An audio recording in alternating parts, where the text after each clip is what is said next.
Jay here for Stretford, Paddock, and this is the FA Cup semi-final preview against Chelsea. Joining me are Alex Baggers. You all right, mate? Yeah, good, mate. Excited? Yeah, FA Cup semi-final trip to Wembley? Kind of. Yeah, well, not for us. Not for us, no worries. And also Angelina Kelly. Ange, how's it going? Not too bad, thanks. Yeah? Are you joining the new career over in Germany? Yeah, it's not too bad. I thought I'd come back and show my face, but yeah, it's all right. Can't miss out on a good semi-final. Of course. Listen, we know Chelsea. We've played them 3 times this season and beat them 3 times this season. But I'll start with you, Baggers. How much focus do you think Ollie should give to the FA Cup? I know we're going to get into teams later, but do you think that the FA Cup should play an important role this season, or a prominent role now, or is the focus going to be on the league? I think if you'd have asked me this question a week ago before the Southampton game, I think it was he could just play this team all the way through. We're going to play the best team and we'll be fine. And it was going to be dual focused almost. Whereas after that Southampton game where we looked leggy, and we looked a bit leggy last night against Palace, I think he's got to put a rest or decide which one he's going for. So I think that he might have a bit of rest in this game, to be honest. When it comes to the FA Cup, Ange, because, you know, we take the piss out of Arsenal, rightly so. It's like, top four's a trophy. Well, it's not. But the FA Cup, it is a big trophy. It's one of the most important trophies. How do you feel as a fan? Would you rather, I know we've not got a choice, but would you rather he went for it in the FA Cup and sort of, if you had to rest him in the league, or should the focus be on the league? It's a tough one. I guess like what you're saying, if you'd have gone back a week ago, your feelings would be different. I think, in my opinion, I think Champions League football is vital, and I think that should be the focus. But I don't see. I'll try and be optimistic. Why can't we have it both? Like, why can't we have the FA Cup as well? Why can't we play? Yeah, I got that in the office. I said that before. And I was like, we can have both. Best of both worlds. Yeah.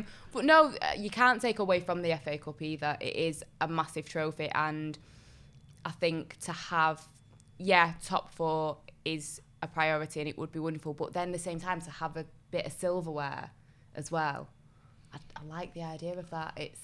It's a tough one.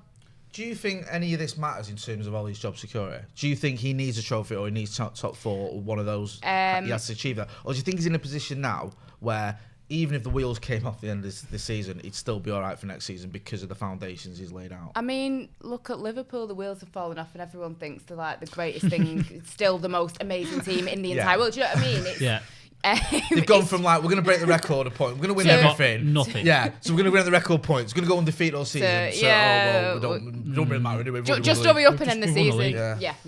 Yeah. In my opinion, I think his job is safe. I would like to think that even if we don't get the Champions League football, we're still going to be playing European football. I would be very, very shocked if we maybe I'm speaking it into existence, I don't know, but I'd be very shocked if we drop that far. Do you know what I mean? Sure. So I think, in my opinion, his job is safe. I mean, he's made good signings. He's given the club a total new lease of life. I think the fact that we have come back from this lockdown, I mean, everyone was so concerned because we was on a good run. Then we had the break, but we've bounced back and we've done pretty well. Do you know what I mean? And that, for me, speaks volumes as to what he's doing at that club, maybe behind the scenes as well. It seems like finally we've actually got a happy bunch of players. And I can't remember, even under Fergie, I can't remember that. Yeah. Most of the time. But we're being honest. Yeah, there doesn't seem to be drama going on and all the stuff from before. Even Pogba seems content at the moment. You're quite happy now, aren't you? To let Pogba do a post-match interview without worrying if he's going to upset everyone. Exactly, saying he wants a new venture. I'm going. Yeah, I've done it. I've had enough of him. Yeah. It's like, he is happy. As you said, just does seem to be that positivity. In terms of the cup and everything, Baggers, do you think the fact that we're still in the Europa plays any part in this, in the terms of, all right, we don't win the FA Cup, we've still got a chance of silverware? Or do you think that doesn't matter, you just forget about that and just look at what you've got to do? I think it might have done if it was the normal way the season would have panned out, where it kind of been intertwined and stuff, but the fact that we can, concentrate on this, and we almost get a bit of a break because the last game is almost done, you've got an extra week or so than everyone else. I think they are very, very separate now. I think that, but going back to the FA Cup, I think before the break we were kind of thinking, do you know what, we might not get top 4. Top 4 is miles away still, even with Leicester having a bit of a slip, they are miles away. But now that I think that there's kind of it almost seemed like a choice between the two, whereas before it was, we're not going to get top 4, FA Cup's the priority and it'll be a bonus if we get top 4. It's almost the other way around now, where we should get top 4 and the FA Cup's the bonus now. Does the fact, Ange, that it could be a final against City, does that play into any thinking here at all, in any way? I think, yeah, I mean, I would love to see that. I mean, I know that sounds ridiculous, but I'm not sure. I don't know. I know what you mean, but like, I don't know. I can cope with losing a semi-final, or if it was against, we don't know, it might be against Arsenal. But I know, if it was against Arsenal, cope with that, but City. I like to be positive, and stranger things have happened. We have beaten City 3 times this season. Yep. So. Same as Chelsea. So do you know what I mean? Why be so negative about it and think, oh God, we don't want a final with City, like what, blah, blah, blah. And look at City, they're overrated. Anyway, it's the worst title defence ever. Was it 23 points behind Scouts, whatever they were, or 20 odd points? Pathetic. Good as be ashamed of yourself. Exactly. Look what happened to him. Guardiola out. That's what I say. It's weird. There's so many different sort of sides and facets to this, the end of the season. But one of the sort of strange things now is how equal everything almost is in terms of these teams, Chelsea and United especially, because both in the chance of top 4, both in the chance of obviously the FA Cup. New managers-ish. I know Ollie's been there a little bit longer than Lampard. What have you made of the season Chelsea have had? It's been strange. They've seemed to gone the other way, where they've had the plaudits all the way through the season. Then it's sort of towards the end now where they've kind of gone, do you know what, they aren't quite as good as everyone says. I think that the transfer business that they did in January, or even in the lockdown months, almost gave them a boost. Having Werner come in and Ziyech all done seems to give them a bit of a boost without them actually doing anything. So it's been a strange one with Chelsea. I don't think they've been that good. I don't think they've been much better than us. I don't think they have at all. But I think the other thing we're underestimating about them is they have a less chance. It could all fall away for them with Champions League as well, because they could easily finish 5th. We were looking at the possibilities of if they drop points against Liverpool, we need 4 points less than these 4 points. Sort of conspiracy theory, what I mean? Sort of off camera where like we could go to Leicester and just play, have a kick around. And they've not got what we've got, where you can go to the Europa and still have another chance. They've not got that now. They're pretty much out of the Champions League against Bayern. So they've not got that. So there's much pressure on them in the top 4 as well. So they may think about this weekend of having a bit of rest.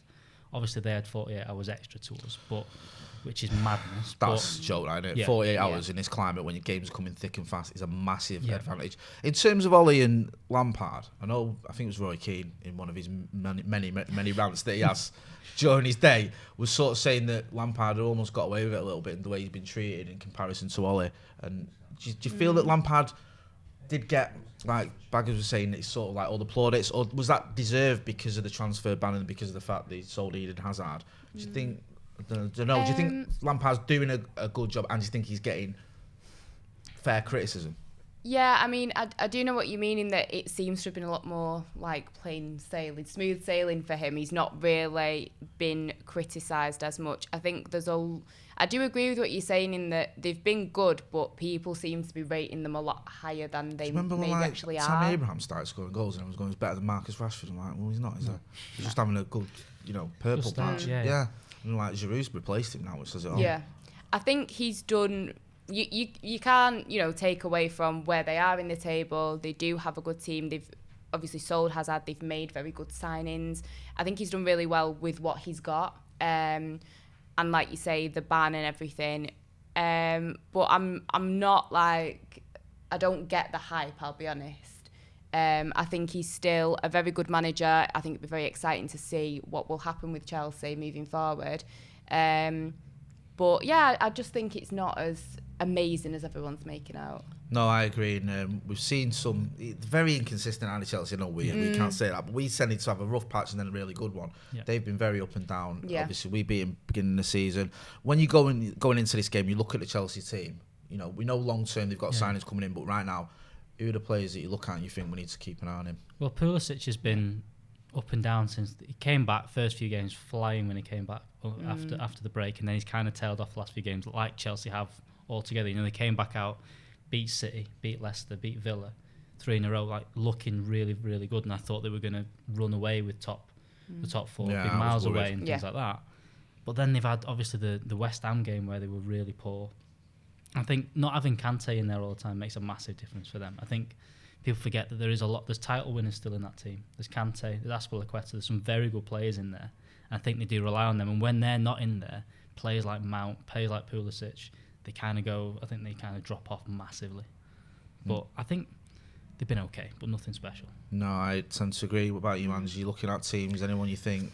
I would probably agree with Pulisic just because I was pretty surprised when he came back and see, because I guess everyone was a little bit, what's going to happen with players coming back? Are people going to falter? Are people going to do well? He was a name I was pretty shocked to see that he was doing all right. I was like, what's going on here? What's he been doing?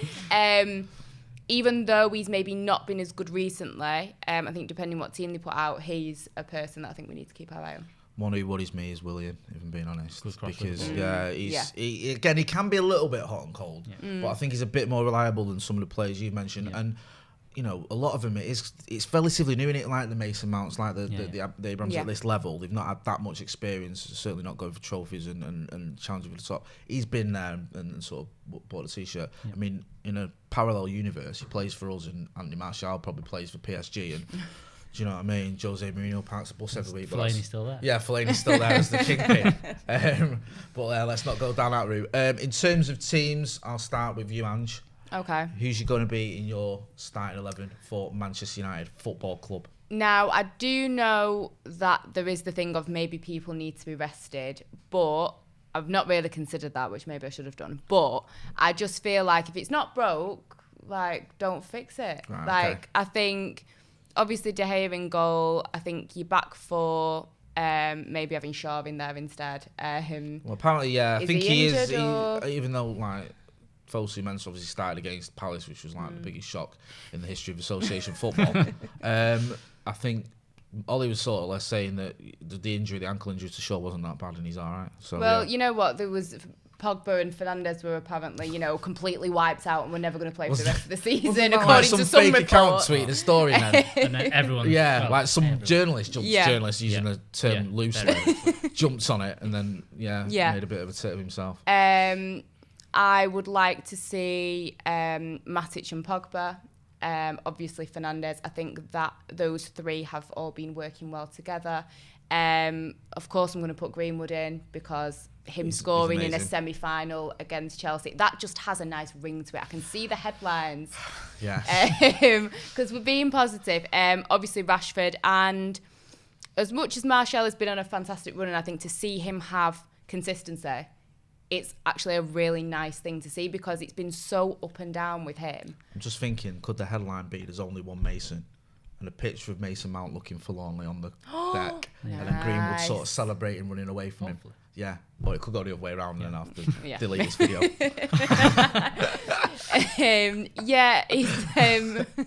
Martial, I think it's been great to see him consistent. I'd just like to see Ighalo start just to change it up a little bit. No Tony Marshall in the FA Cup semi-final. I know, the man who gave us that memory against Everton. Adam McCullough scream miles away. One of the highlights of the post-Fergie era. Listen, it's your team. Let Ighalo have a little bit of a chance. Why are you hating on him? Listen, you can't hate on Ighalo. You can't, no. Exactly. Let's have it right now. This isn't Make-A-Wish Foundation. This is Manchester United Football Club. We're not just dishing out Wembley appearances because he's a nice guy. He's a good player as well. All right. Listen, I don't want the Ighalo FC fan base on me, so no, it's your team. Fair enough. So other than the sort of the Ighalo one, it's pretty much the strongest team that we've been playing week in, week out. Baggers, who are you going for, mate? You've heard me today. I've had some mate, you have gone right through. I mean, if you'd have been privy to his workings out before, you'd have been adding sectioned. Had 4 different formations. Okay. Many different players. We had Norman Whiteside in midfield at one point. I was trying to get Robson in there, just couldn't quite get in there. He was losing it. He was. I don't know. So I've gone for a diamond in the end in midfield to try and fit this in. So I've gone De Gea in goal, back 4. I've got Brandon in there. I think that with Luke Shaw coming back, a bruised ankle is one that, you know, a little bit of extra rest means he can play a bit longer. I think that Brandon's head injury or whatever it was, I think if there's no rest going to help that. You know, he's either back or he's not. So I put Brandon in there. Maguire and Lindelof centre half. Midfield, I've gone with McTominay and Fred in there just because they've played against all the big teams so far this season and look very good together. Yeah. I was debating resting Pogba. I was debating thinking Pogba was going to get a rest. But I didn't, so I put Pogba and Bruno in there. I think he's had enough rest. He's had enough rest. Yeah, he's had 9 months in that, to be fair. To be honest, I think Bruno's the one that needs the rest out of all of them because he's played all the minutes. He's not had he didn't even played against Norwich, which was the craziest thing ever. So he got man of the match? He did. It's Crystal Palace. Which now, is madness. Listen, you know, I'm not questioning Glenn Hoddle in any way, but that was completely bad. It was Marcus Rashford, wasn't it? Come on. It just was. Marcus had an amazing game. And we were all saying, like, Bruno wasn't one of his better games yet. He got man of the match. Anyway, Diamond and then Martial and Rashford. Like you said, I don't think you can rest either of them at the minute. They're flying, they're scoring goals. I wouldn't be surprised. Andrew's got an issue with Martial for some reason. I'm not going to spoil your team because I won't be. There's a couple of changes. Again, Matic could play, but I think he looked a bit shaky coming on against Palace. I think he needs a bit more of a break, and I think he's important if we want to keep the three and play Pogba and Fernandes. So I think that when they play that formation, I think you have to have Matic, and I think he wants him for the West Ham and the Leicester game coming up. It's mad though. You made changes both year, and both of your teams are strong teams. Yeah. Even when we make changes now. There's options. I mean, you go back. Nice is that to have that? Like the options 6 months ago were Jesse Lingard or Andreas Pereira. I nearly had a 3 at the back with Fosu Mensah at left centre back at one point. He wanted to play Fosu Mensah. I was nearly going. The guy's not played for like 1,100 days or whatever it was. And you wanted to throw him in for the second game in a week. Honestly, I think it could be anything he plays. He could rest a lot. I think him playing Fosu Mensah just like spun the world off its axis. Everyone's like, anything's possible now because Fosu Mensah started. Speaking of that, Jay's team. Mine's slightly sort of more fringe players in my team than were in yours. I've started off with Sergio Romero in goal. Only because he played him in the cup. He plays him in the cup quite a lot, and it wouldn't surprise me if he did. I know you don't necessarily need to rest your keepers, but Romero, he's not a bad second goal. No, he's not. He's not. I like Sergio Romero, so I'm not. I don't think that's much of a gamble. No. Yeah. It's not one of them where you go, what's he doing? If you see the team news before kick-off. I've gone with him in goal. Again, Shaw Williams, it could have been either one, to be honest with you. Both carry knocks, either one of them is going to come back in. So I've gone with Shaw. I've gone with Maguire and Bailly. I know I'm contradicting myself slightly. I do like the idea of keeping the same centre-backs just to get them sort of used to each other, because I feel at times Lindelof and Maguire do look a little bit, let's see, but the games are so thick and fast. I feel like you've got to give one of them a bit of a breather. So I've gone with Eric Bailly. And at right back, I think Fosu Mensah's got to me as well, because I've gone with Ethan Laird, which is a complete, let's throw the kid in the semi-final of the FA Cup. Why not? It doesn't matter. Why not, yeah. It's only, a game at Wembley, one step away from a final. Yeah. Do you know what I mean? It'll be all right.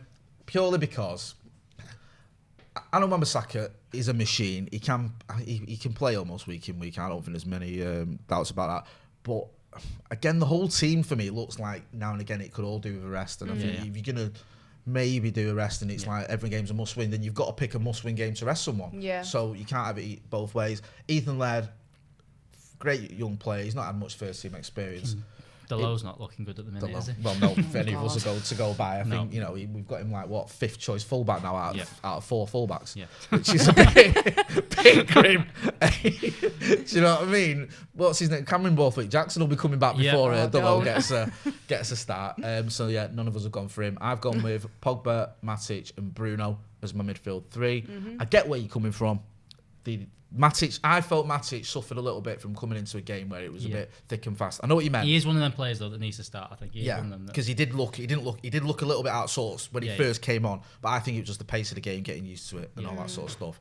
Because Palace were getting ours, weren't they? Yeah. So that's why I've stuck Matic back in there. And my front 3, I've gone with Martial up front, and I've gone with Marcus Rashford. Me and you were talking before, Baggers.